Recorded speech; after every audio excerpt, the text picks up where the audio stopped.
Patients Department, Chronic Wound Care. Entrance B here at Parkwood. Come, we'll take a tour.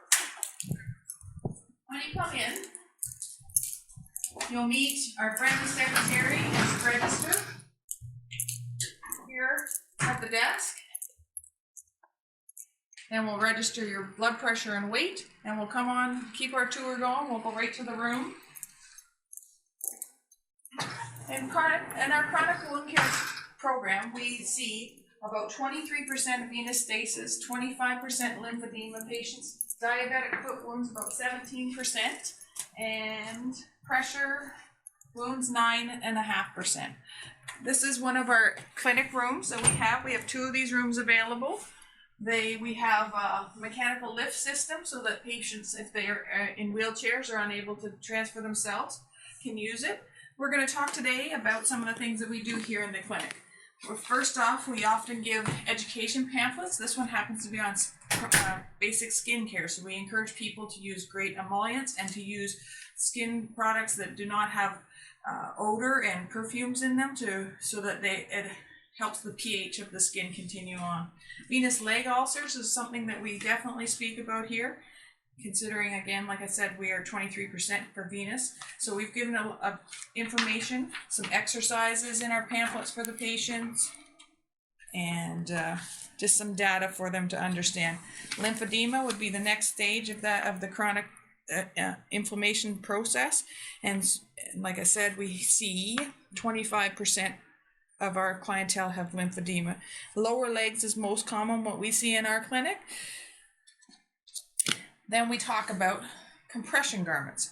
So when you have venous stasis and lymphedema, one of the key points would be compression garments. First level would be tuba-grip, and it's a low-level circular compression, and it goes from millimoles of 7 to 15 millimoles. Then we'd have stockings. We also have the compression wraps that the home care would be providing for these individuals. And before we start compression for an individual, we always check their APBIs, so their blood flow, arterial blood flow. So again, for the chronic long-term treatment, or the long-term treatment for venous stasis and lymphedema is compression garments, the stocking, which I just mentioned, and then this Velcro device. So it's appreciated by individuals if they were to have any kind of arthritis in their hands. It's a little bit easier to get on and off for those individuals. And this is lifelong use. Once you get to this stage, we want you in lifelong use for these garments.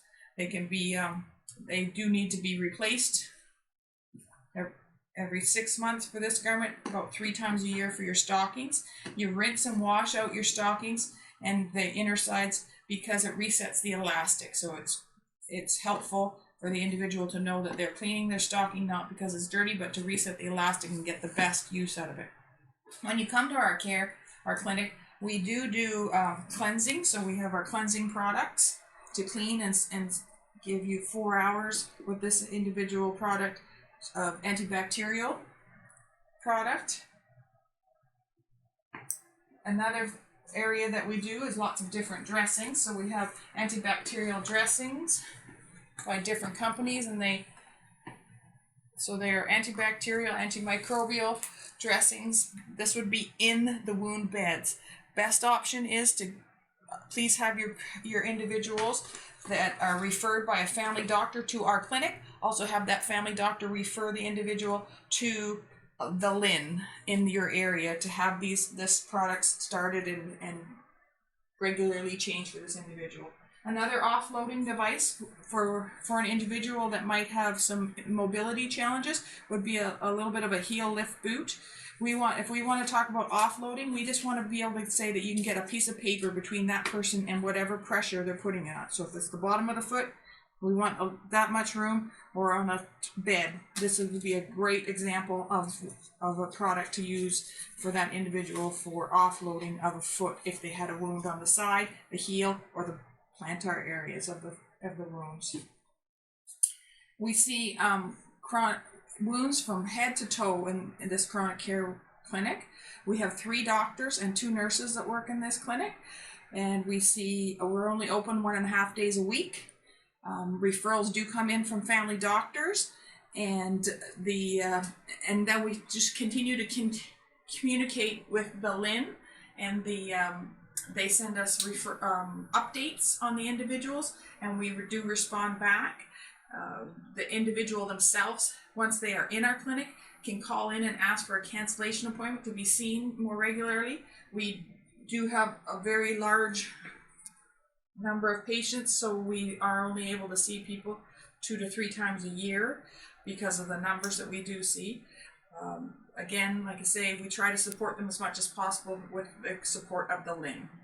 So Doris, can you explain what is compression, as you have been talking about? Compression works as actually to push against. So we want you to use your calf muscle. So we're pretending my hand is my foot, my garment is on. Our calf muscle is like our second heart muscle. So it helps push up the blood flow. So when you have venous stasis disease, your arterial flow getting down works well, but the blood flow going back, your venous system, the valves might leak a little bit and then leave the extra fluid in there. So with the garment, it helps work like something for your muscle to push against to help get the blood flow back up. And once you said ABIs, can you explain that ABIs? What is that? Arterial blood flow and the pressure areas. So we check the three areas between the big toe, on the top of the dorsum of the foot, and the ankle brachial area there. We check to see that whether the sound waves, so monophasic, biphasic, or triphasic sound waves, to see if it's a healthy sound, and then if it's safe for compression. So anything over 0.5 and up, we would be safe for compression. This Coban 2 is rated at 0.8. So in which conditions you are doing ABIs? On anybody that comes in with a lower limb affected. So either edema or ulcers or a wound on the foot, we would check their APBIs. So that helps in a decision making, what kind of compression should be there? Yes, it's a decision making tool. We also do the monofilament testing to see if to assess for those individuals to see if they have loss of protective sensation, LOPS, or if they have full sensation, and educate them on proper shoes that would be equivalent to help them. Custom soft orthotics for diabetics is most commonly talked about. Extra depth, extra width shoes in the toe box area so that they don't have pressure, or easy Velcro tops so that they can get their shoes on and off as an individual. What is your relation of the wound care with the vascular therapist and those people sitting in the hospitals? We do make referrals to the vascular surgeons, but we are completely an outpatient clinic. So a vascular surgeon can refer someone here to be taken care of in a chronic wound situation if they would not be appropriate for surgical reviews for them from their point of view. And our point of view is if we find that they had a low APBI like 0.3, we would make a referral to the vascular surgeons for a review and see if there was a surgical option for that individual. As well, all the information is also shared with their family doctors, so blood work and all of that can be followed up and looked into for further reviews. Can you tell us something about the debridement? What is that? Debridement. So we do different kinds of debridement here. First, there's the autolytic, so we allow the dressings, and when we remove some of the dressing, that slough that's around the area gets taken off. There is the dressing itself. There's certain ones that will take off that work really well. This one will clean up a wound itself.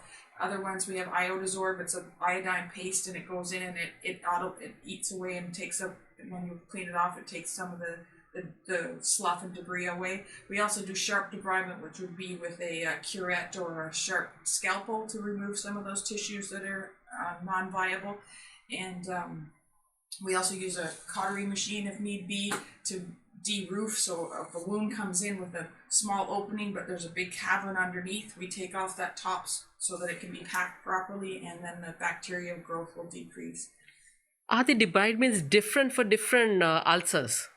Yes, it depends what the patient can tolerate, comfort, and how deep the wound is. And do you use anesthesia for anything? Yes, we can freeze the wounds around the wound for this, especially for the cautery, and if the scalpel, if we needed to curette or scalpel on the wound, we can try and keep it comfortable for the patient. Thank you. What kind of different kind of dressings are there with you, which you can guide us, like different people? Is one dressing is common for all ulcers or all diseases, or different kind of dressings are there for with you? That's also, so we want as many antibacterial, antimicrobial. So I showed you these 4 products that are antimicrobials, and they're all slightly different. They all work as absorbers, and so this is an antimicrobial dressing. It's acrylics. It looks very simple, but it works really well. This is also Aquacel AG Plus. Works really well in that it absorbs and keeps the biofilm down, and this biotin alginate also is AG, it means it's silver products in there, and then the hydrophara blue. They all work to keep the biofilm so the bacteria is down in the wound bases. It depends on the wound and what the patient can tolerate. There's also Medi-Honey, there's many other dressings. This is just a small snippet of what dressings are available. We got to look at the wound, what characteristics it have, how much drainage it has, depends on what dressing you can put in there, and the patient's tolerance. You have been using the term biofilm. What is that? That's a bacteria burden that kind of, so you got your wound and then it sits right on the top of it, and it just, when the patient will say there's white gook in there, that could be the biofilm, or it's invisible, but it's also, it stops the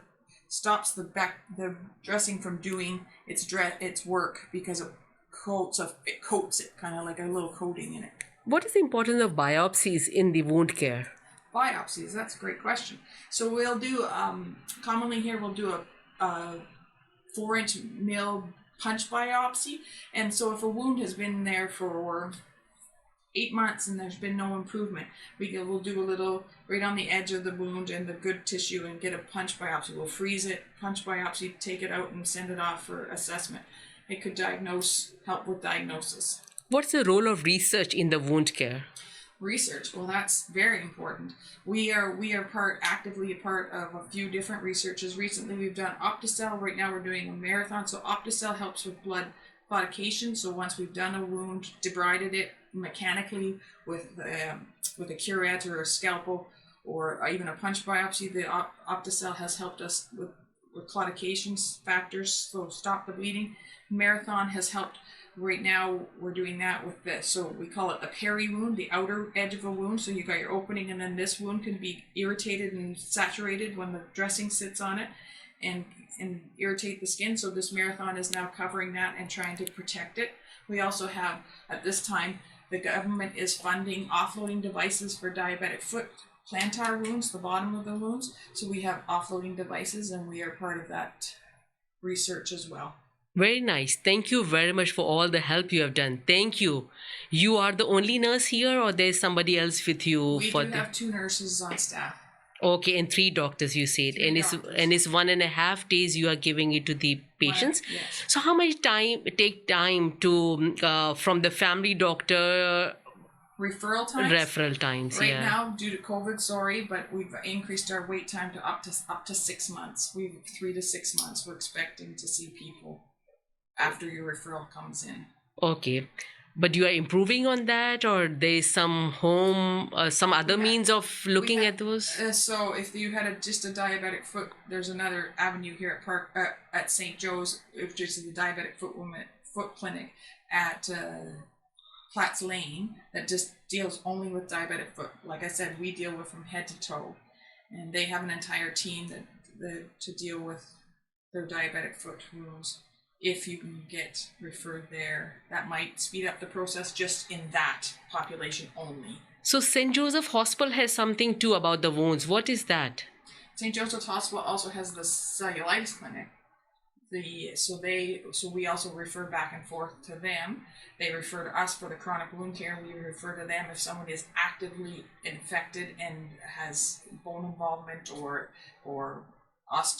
which is osteomyelitis, or active cellulitis, then we refer to the patient to them to start IV antibiotics and to be followed with infectious disease. So you're using the term osteomyelitis and cellulitis. What are those? Cellulitis is the inflammation and bacteria burden on the skin itself, and it travels is the word I was trying to find, travels, and that can be quite dangerous because you can get septic quite quickly. So that would be something that we'd ask Cellulitis Clinic to look into and investigate and treat with IV antibiotics quickly. Osteomyelitis, which I just mentioned, was infection to the bone. So if the wound has gotten to the point the bone is involved, MRIs is the best way to investigate that, but many other steps happen first. You can look first with an x-ray first to see if there's if there was deterioration of the bone itself. And we would do, again, that would be IV antibiotics, and the Cellulitis Clinic would help with that. Thank you very much, Doris. Any last piece of advice for the general public? We're friendly. We'll see you. and your first visit is a good hour and a half to do the full assessment, because we like to look at you from head to toe. We want to know all your medications. So please bring in your list of medications with you when you come. If you've had vascular flow tests, please, family doctors, send those along. That'd be fantastic. Thank you very much.